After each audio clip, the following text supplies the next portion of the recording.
The fourth test between England and Australia that is happening in Old Trafford is happening at a real breakneck speed. England are playing baseball, situational baseball, like the way how they should have in the first two tests. However, Australia are trying to hang in there because remember, they are 2-1 up. They just need a draw or a win to ensure that the Ashes stays in Australia.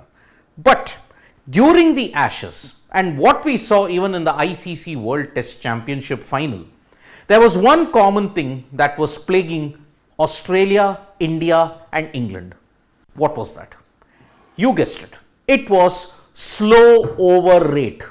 The slow over rate offences have been really consistent from both England and Australia in the Ashes, as well as from Australia and India during the World Test Championship final.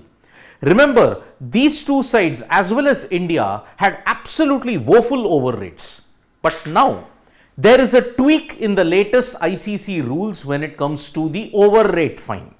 And this is where one particular individual had a massive say in this. It was just revealed a couple of days before the start of the Old Trafford Test match. And it probably goes a long way in stating that why did Australia want to pick genuine pacers instead of a spinner in Old Trafford? That individual who had a big say in the change of the over rate fine is Usman Khawaja. Now, Usman Khawaja, before the start of the Old Trafford Test, has revealed how his conversation with the ICC general manager at that time, Wasim Khan, that he ensured that the over rate fines could be tweaked. Because now in an ICC statement, the threshold for punishment when it comes to an ICC over rate fine has come down significantly. So, what happened prior to the start of the Old Trafford Test match? Usman Khawaja approached the ICC about reducing penalties for slow over rates in tests.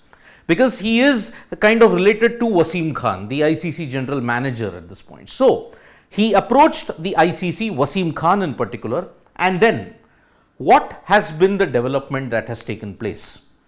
ICC has reduced the penalty to 5% from 20% for every over a player's team is found to be behind.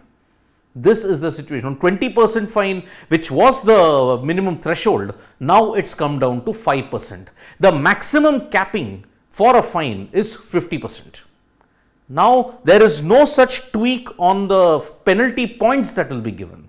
So, that is a deterrent to ensure that over rates are kept in check. Australia and India hit with heavy fines in ICC WTC final. You would know that India were fined 100% of their match fees. Australia were fined 80% of their match fees. Even here in the first two tests in the Ashes, Australia and England were fined 40% of their match fees, but 2 penalty points were given as well. Because the ICC believes that the slow over rate problem that is plaguing test matches is actually impacting in fans' behavior. They are also not too keen. The fans are getting put off by the slow rate of pace that the test match has been played in.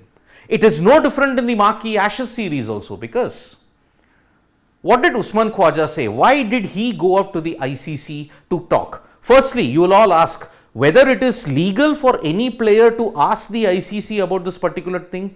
In the case of Australia, yes.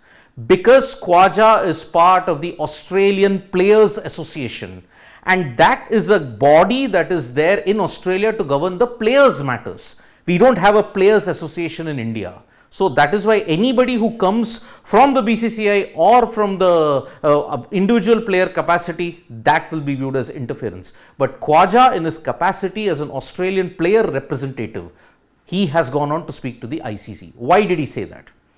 We had played 3 good games with results. There was entertainment also. The WTC final was the highest watched test match. We were getting fined 80% of our match fee. It's a lot of money.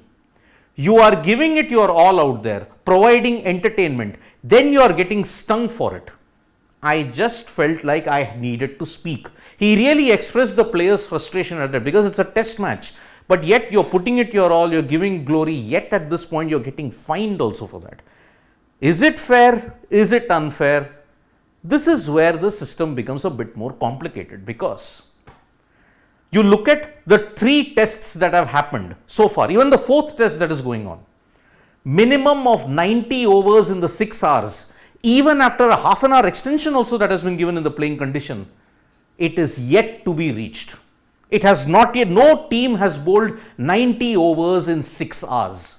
That is a major problem. Even after the half an hour extension, England yesterday bowled only 83 overs. So they have still not completed the quota. India fined 100% of the match fee even in the ICC WTC final. And then Australia and England docked 2 points in the Ashes. Now remember, it was the slow over rate offence that denied Australia a chance in the final in the 2021 WTC final, because they were handed 3 penalty points in Melbourne for a slow over rate. Now here, this has happened yet again, and that too in the first series of this new WTC cycle. Now, what is this loophole that teams have often tended to exploit in the over rate penalty fine? Because under the revised ICC rules, over rate penalties for innings that last less than 80 overs have been voided. Previously, it was 60 overs. Now, in this new amendment, 80 overs. If a team gets bowled out to within 80 overs, no penalty will be imposed on slow over rate. That is the new ruling. 5 of the 12 team innings in the Ashes 2023 have been between 60 and 80 overs long. So that is why in Leeds, you saw that no team exceeded 80 overs. They all got bowled out within that period. But still the pace was slow. Both innings Australia bowled in WTC final were also under 80 overs. So that is the reason why Australia did not get that big a fine. But remember, at that time, it was 60 overs. Now it has been changed to 80 overs. So now under that new threshold, there is now clarity awaited as to whether the 2 penalty points will be declared null and void. That is the confirmation we are still waiting at this point. ICC, there is a caveat also for that 80 over rule. ICC stated that 80 over threshold only gets the bowling team off the hook if the batting team is bowled out. The same wording that was there in the previous playing conditions. Only if the team is bowled out within 80 overs, then and only then the over rate penalty is null and void. Now, is this tweak fair or unfair? Consider this particular situation. Khawaja said that prevalence of fast bowlers over spinners in places like England and Australia leaves them at a disadvantage as compared to India. I mean, consider this. India can bowl 3 spinners on those dust bowls here in India. In Australia and England, you'll have to bowl pacers mostly. So the rate of which the game is progressing will be slow. Wants overrate sanctions to be nullified if result is achieved before tea on day 5. Now, that is a revolutionary suggestion that's been given, because if the team bowls out an opposition and wins by tea on day 5, all overrate penalties, whatever they might have accumulated, should be declared null and void.